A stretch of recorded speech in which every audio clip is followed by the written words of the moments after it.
मोदींच्या निवासस्थानी सुरू असलेली नवनिर्वाचित खासदारांची बैठक संपली आहे। मोदींनी सर्व खासदारांसोबत चर्चा केल्याची माहिती समोर आली आहे। शपथविधीच्या आधी मोदींच्या घरी ही महत्त्वाची बैठक पार पडली आहे। आज संध्याकाळी 7:15 वाजता शपथविधीला सुरुवात होईल आणि त्याआधी नरेंद्र मोदी यांच्या निवासस्थानी नवनिर्वाचित खासदार जे शपथ घेणार आहेत त्यांची बैठक संपन्न झाली। या बैठकीसंदर्भातले अपडेट घेऊयात। आमचे प्रतिनिधी नवी दिल्लीहून राहुल जोरी आपल्या सोबत जोडले गेलेत। राहुल, नरेंद्र मोदी यांच्या निवासस्थानी झालेल्या बैठकीत काय झालं?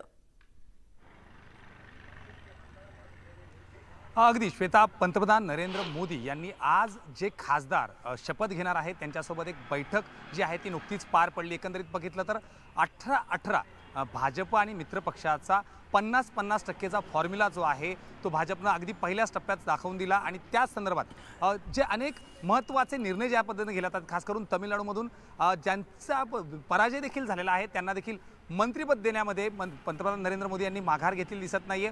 अशाच पद्धतीनं राज्यभरात देशभरात एक चांगलं नेटवर्क, चांगलं मेसेज देण्याचा प्रयत्न जो आहे तो या बैठकीतनं देण्यात आला। एकंदरीत बघितलं तर मुरली मोहोळ असतील, रक्षा खडसे असतील, दोघांनाही मंत्रिपदावर संधी देण्यात आली। खास करून मुरली मोहोळ ज्यांचा की पहिल्यांदाच पुण्याचे ते खासदार झालेले आहेत, देवेंद्र फडणवीस यांचे अतिशय जवळचे आणि विश्वासू मुरली मोहोळ मानले जातात आणि त्यांना देखील पहिल्याच टप्प्यात मंत्रिपदावर घेण्यात आलेलं आहे। या सगळ्या खासदारांसोबत खास करून शपथ घेण्यापूर्वी आपल्याच मंत्र्यांसोबत जे आहे ते होणाऱ्या मंत्र्यांसोबत जे आहे ते पंतप्रधानांनी चर्चा केली। एकंदरीत येत्या काळात मित्रपक्ष आणि भाजपचं हे सरकार असल्या कारणानं मागच्या वेळीसारखं पूर्णपणे एकतर्फी अशा पद्धतीनं कारभार जरी चालला नसला तरी मित्रपक्षांना विश्वासात घेत, मंत्र्यांना विश्वासात घेत कामाला खास करून शपथविधी आधीच याबद्दलचा मेसेज जो आहे तो देण्याचा प्रयत्न पंतप्रधान नरेंद्र मोदी यांच्याकडून करण्यात येतोय। सगळ्यात महत्त्वाचं म्हणजे ज्या पद्धतीनं राष्ट्रवादीचं देखील यामध्ये नाव येत होतं, राष्ट्रवादीला तुर्तास तरी मंत्रिपदापासून दूर राहावं लागणार आहे असंच कळते आणि याच बाबत देवेंद्र फडणवीस हे देखील प्रफुल्ल पटेल यांच्या घरी पोहोचलेले आहेत। राष्ट्रवादीची याबद्दलची जाहीर नाराजी कुठे जरी बाहेर आली नसली तरी तुर्तास पहिल्या टप्प्यात तरी त्यांना मंत्रिपद मिळणार नाही आणि त्याबद्दलचा निरोपच किंवा त्याबद्दलचा मेसेज जो आहे तो घेऊन देवेंद्र फडणवीस त्यांच्या प्रफुल्ल पटेल यांच्या घरी पोहोचलेत असं म्हणावं लागेल।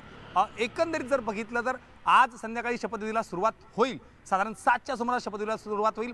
न्यूज 18 लोकमत त्या ठिकाणी देखील असणारे प्रत्येक अपडेट्स पोहोचणार आहेत। मात्र सध्याची परिस्थिती बघितली तर राज्यात असेल, देशात असेल, निवडणुकांची येत्या काळातल्या निवडणुकांची समीकरणं जुळवत मंत्रिपदाचं वाटप झाले असंच म्हणावं लागेल। श्वेता, बिलकुल राहुल, धन्यवाद या सगळ्या माहितीसाठी।